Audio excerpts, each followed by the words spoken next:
हम बाभन है, हऊ ठाकुर हवन, हऊ क्षत्रिय हवन, हऊ अहिर हवा, हऊ डोम हवा, हऊ चमार हवन। यह भाव उसी दिन खत्म हो जाएगा। किसी मजहब से नफरत नहीं है सरोज त्यागी को। अगर सरोज त्यागी किसी से नफरत करती हैं तो जिसके भावनाओं में विषमता भरा हुआ है, उसके विचारधारा से नफरत है। नहीं तो सब हमारे भाई हैं, सब हम मानव हैं, सब में एक जैसा प्यार होना चाहिए। और गांव में, गली में, शहरों में हम भाई भाई का नाता बनाकर जब घूमेंगे उसी दिन सारा नफरत खत्म हो जाएगा। कहते हैं कि सामाजिक परिवर्तन का काम होना चाहिए। तो हमारे बीच में आप आदरणीय संतोष यादव, हमारे गुरु, आप राइटर कवि जी भी बैठे हैं। आपका भी मैं तहे दिल से बहुत बहुत स्वागत करते हुए कोटि कोटि प्रणाम करती हूँ, नमन करती हूँ।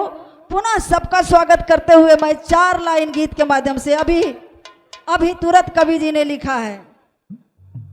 क्या लिखा है? कोनो मेहरारू अपने मर्द से कहत बा। बाबा आप आदरणीय R.K. यादव जी का फरमाइश बाकी कजरी होके के चाहिए। तो हम कवि जी से कहलिए कवि जी कजरिए पर 2 लाइन लिख दे। तो कोनो मेहरारू कहत बा, का कहत बा कि हम के मेहंदी हो राम, कि हम के मेहंदी मंगा द मोती झील से, जाके साइकिल से।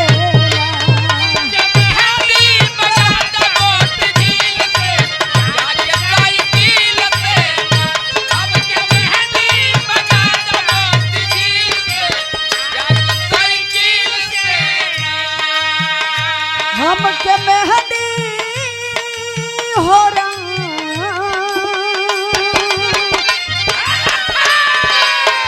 हो हम के मेहंदी लिया दो साइकिल से, जाके मोती झील से। हम के मेहंदी मंगा दो साइकिल से, जाके साइकिल से। हम के मेहंदी मंगा दो मोती झील से, जाके साइकिल से। ये देखे आप आदरणीय प्रिंसिपल साहब, आप आदरणीय हरेंद्र यादव जी, आप प्रिंसिपल साहब की ओर से यह लाइन पे, कौना लाइन पे हो, हम यही के लोग भक्ति भाव में गावेला हो। कांधा बचपन में हो,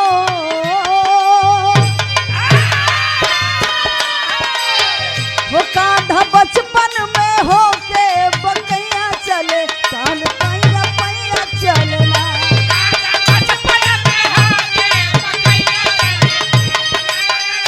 क्या बात है?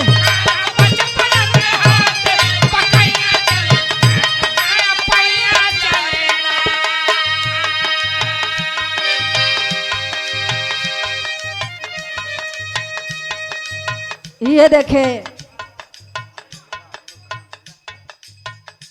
हमारे गीत संगीत के माध्यम से ही नहीं बल्कि हर क्षेत्र से, हर माध्यम से आपने मेरे दिलो दिमाग में ज्ञान का प्रकाश भरने का आपका भरपूर सहयोग रहा।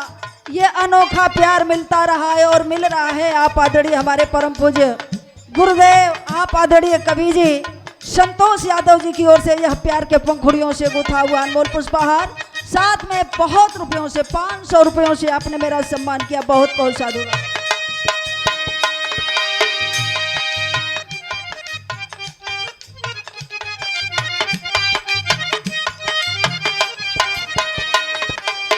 ये देखे आप आदरणीय R.K. यादव साहब के आप सुपुत्र हैं क्या?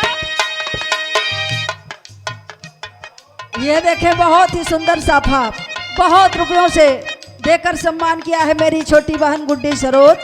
सामाजिक परिवर्तन गीत गाकर आप समाज की सेवा कर रही हैं। खूब करिए, खूब बढ़िए, खूब फलिए, खूब फूलिए, यही मेरा आशीर्वाद है आपको।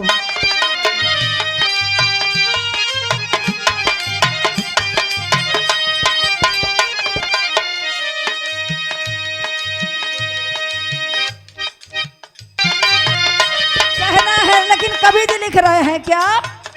एगो बात कह तू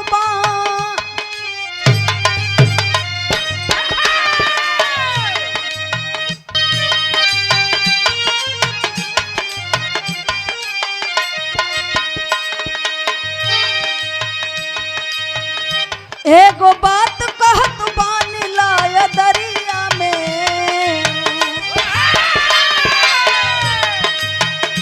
एगो बात कहत बानी लाय दरिया में, सावन के कजरिया में, लाय दरिया में, कजरिया में।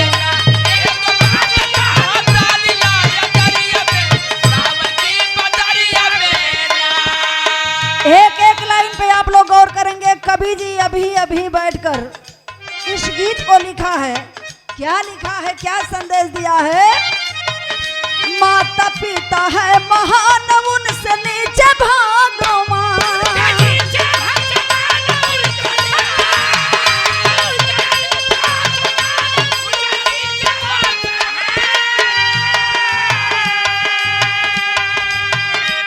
उनसे नीचे भगवान,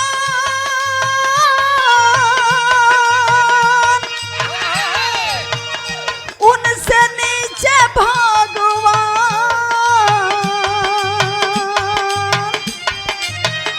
गुरु के ज्ञान का में आवेला अनहरिया में, गुरु के ज्ञान का में आवेला अनहरिया में, सावन के कजरिया में। क्या बात है? सावन के क्या बात है?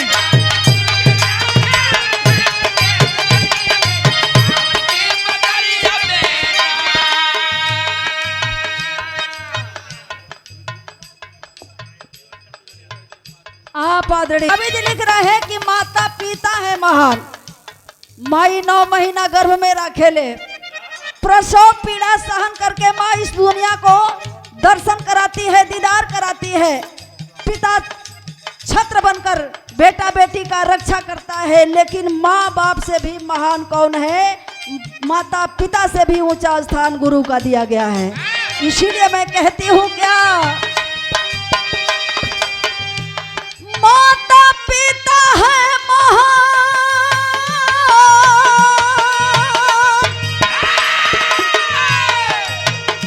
माता पिता है महान।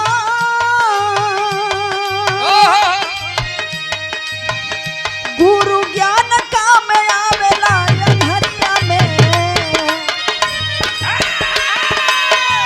गुरु ज्ञान का में आवेला अनहरिया में, सावन के कजरिया में,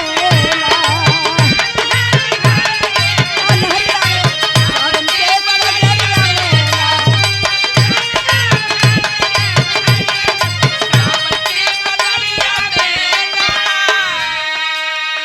भैया भैया मात्र 2 मिनट हम गावत रही हम। सम्मान तनि बादों में हो गए तो हमारे गाँव गए चौहान जी सम्मान कर चालू किए हैं। कहना है, करुणा मन में उपजावा। ये देखे आप आदरणीय विजय शंकर चौहान मास्टर साहब, जिनके अथक प्रयासों से ये हर साल, इसी साल नहीं हर साल आपके अथक प्रयासों से कार्यक्रम सफल होता है, और इस साल भी ये कार्यक्रम सफल हो रहा है। आप विजय शंकर चौहान मास्टर साहब की ओर से हमारे पूरे टीम को बहुत ही सुंदर अंग वस्त्र के रूप में सुंदर साफा और प्यार के पंखुड़ियों से गुथा हुआ अनमोल पुष्पहार, साथ में 100 रुपयों से आप पूरे सहयोगी टीम का भी आप सम्मान कर रहे हैं। बहुत बहुत साधुवाद। ये देखें आप साहब जी, R.K. यादव साहब जी की ओर से यह 200 रुपयों से पुनः सम्मान किया गया। बहुत बहुत प्रणाम, आशीर्वाद के कामना।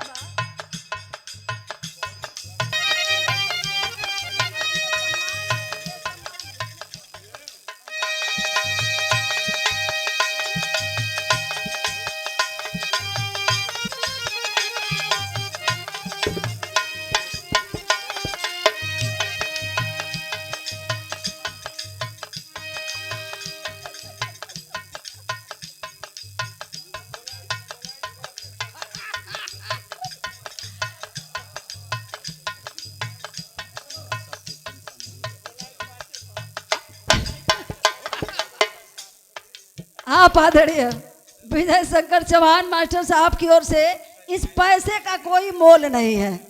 आपकी ओर से बहुत सम्मान मिलता है और इस कार्यक्रम में आपका बड़ा सहयोग, बड़ा मेहनत रहा है। पूरे टीम का आपने सम्मान किया है बहुत रुपयों से, और मेरा भी आपने पुष्पहार और सुंदर साफा, गमछा और 500 रुपयों से आपने मेरा सम्मान किया है। वैसे सभी लोग देखा लको।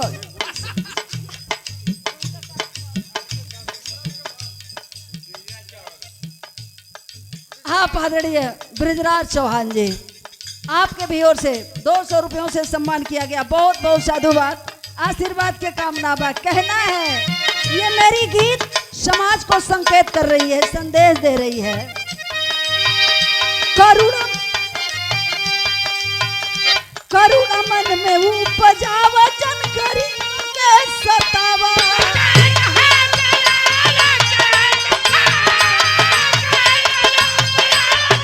हेलो हेलो, आराम से जन गरीब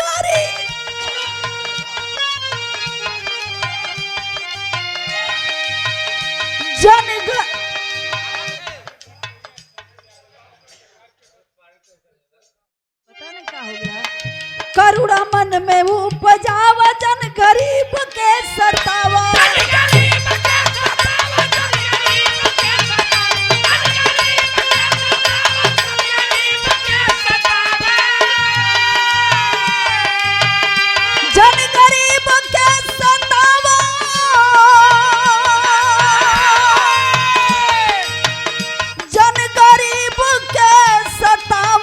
बाबा क्या बात है।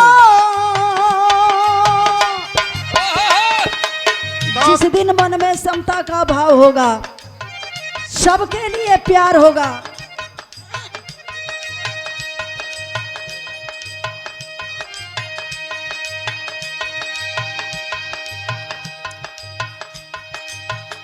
करुणा मन में उपजावा, जन गरीब के सतावा।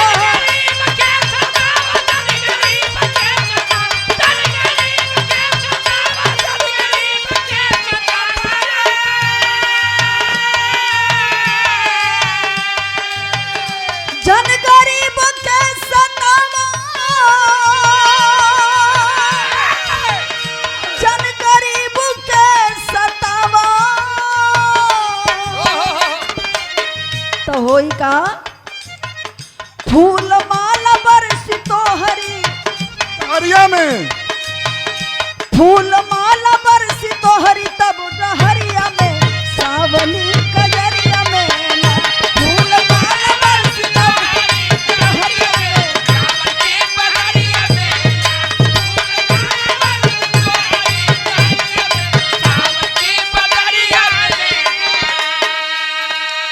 बिरहा के शानदार कलाकार रचना बा। करुणा मन में उपजावत, जन गरीब के सताव। अरे वाह! ऐसी भावना जब मन में होगी तो फूल माला बरसी तोहरी, तब डहरिया में। फूल माला बरसी तोहरी, तब डहरिया में सावनी कजरिया में।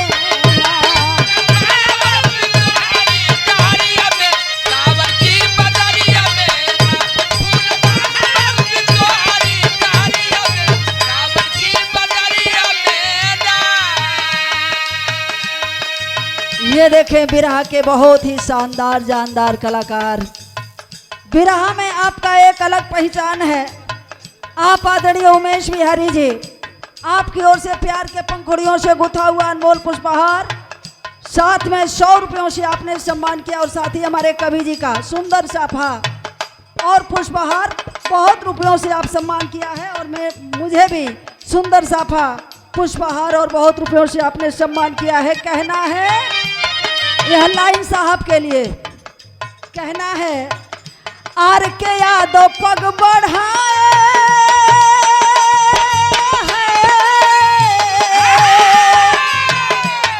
धन्य हो साहब। इस क्षेत्र में आपने हर समाज के लिए, सर्व समाज के लिए सोचा है, विचार किया है, मंथन किया है। घर घर तक शिक्षा पहुंच जाए, ज्ञान का अलख आपने जगाया है। ये आपका अथक प्रयास है, और हम कलाकारों को भी आपसे बहुत कुछ सीखने को मिलता है, इसलिए मैं आपसे कहना चाहती हूँ। ये आपके लिए लाइन है साहब। आर के यादव पग बढ़ाए ज्योति ज्ञान की जलाए।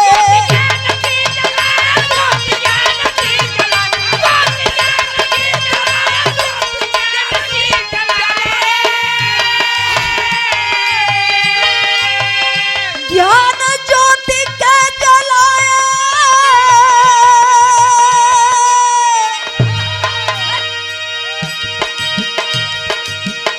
ज्ञान ज्योति के जलाए, और सेवा भाव देखी राधिका चुनरिया में,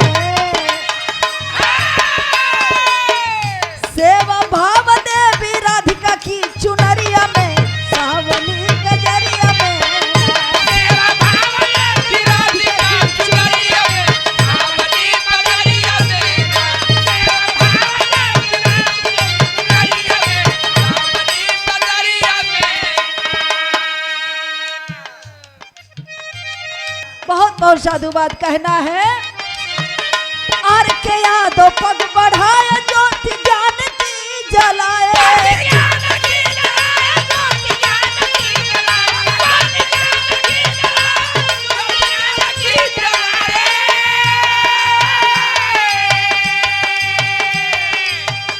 अगले भाव में कहना है, बुधाई सादर जय भीम।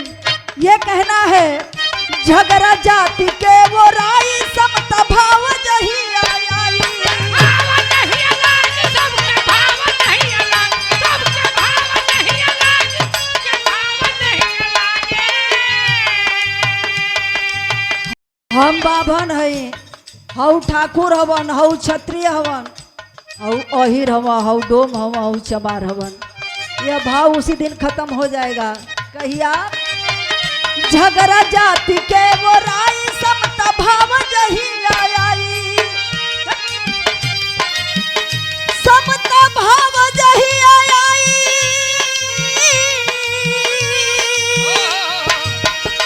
तैयारी में रहो।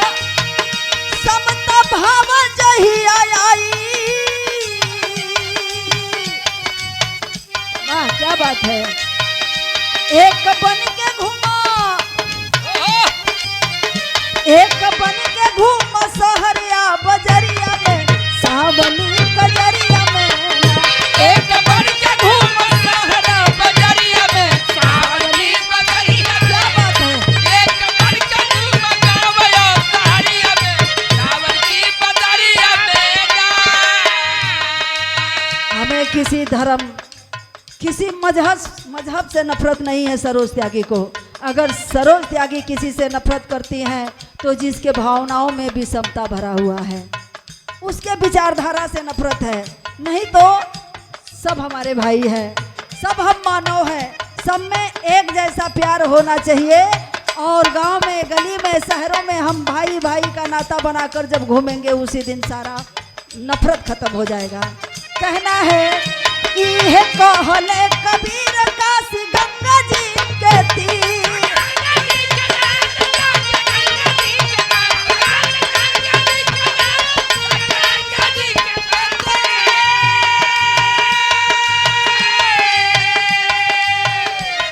इहे कहले कबीर काशी गंगा जी के तीर। कबीरा कुआं एक है, पानी भरे अनेक, बर्तन में ही भेद है पानी सब में एक। कबीर जी की उल्टी बानी, बरसे कंबल भीजे पानी। पाथर पूजे हरि मिले तो मैं पूजूं पहाड़। तमाम उनकी लाइनें हैं। अगर उस लाइनों को हम केवल पढ़ते हैं, अगर उस पर विचार करेंगे, उसी दिन हम सफल हो जाएंगे। यह कहले कबीर,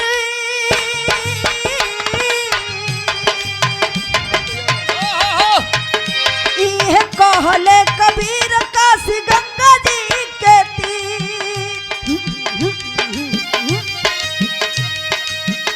काशी गंगा जी के तीर, काशी गंगा जी के तीर।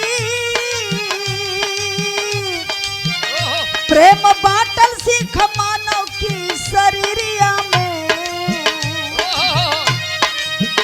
प्रेम बाटल सीख मानव की शरीरिया में, सावनी कजरिया में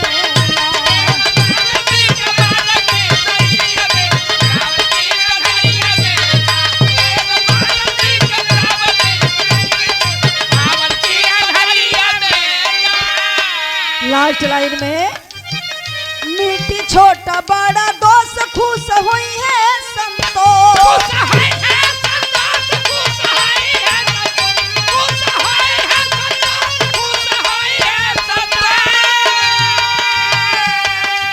तो खिलल रही है सरोज फूलवरिया में, तो खिलल रही है सरोज फूलवरिया में, सावनी कजरिया में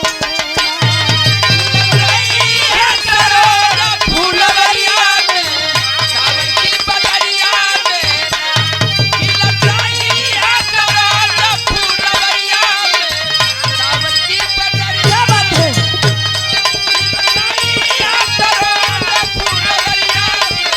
सावनी कजरिया में ना। बहुत बहुत साधुवाद, धन्यवाद।